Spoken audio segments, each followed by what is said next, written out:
Okay, so when you look at the nature of the skill and deciding whether to do part or whole, there's two things that you got to look at. You got to look at task complexity and you got to look at task organization. So when we talk about task complexity, is how complex is the task? How many subcomponents are there? In other words, how many parts are there to that skill that when combined together will make the whole skill? So running, for instance, if I'm just running 100 meters, I just have to run.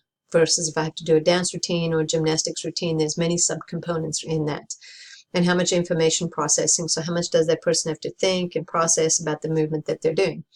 The other part of the nature of the skill is the task organization. So how are the how are the multiple parts, or is the skill interdependent?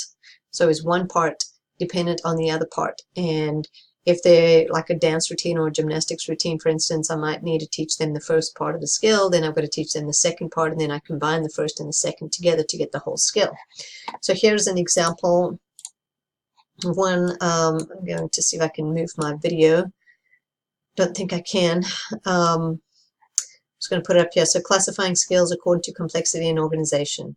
Okay, so when we classify skills according to complexity and organization, so here we've got task complexity, we've got high and low, and we've got task organization, high and low. So if we take the executing a jump serve in volleyball, it's got high complexity and it's got high organization, right? Because it's a complex skill, but there's lots of organization in that skill. Are there many subcomponents to that skill? Yes, they are in executing a jump serve. Are the parts of the jump volleyball serve dependent on one another? Yes, they are, because if I have to jump at the right height, I have to throw the ball at the right height, I have to return the ball at the right height. Okay, so here we've got low task complexity and we've got high organization. So putting a golf ball, there's not a lot of complexity, but there is a lot of organization when it comes to how you have to hit that golf ball.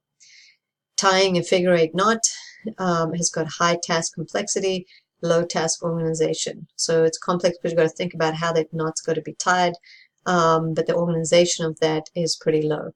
And then the last one here, which you can see, is clapping of hands. So it's got a low task complexity and it's got a low task organization.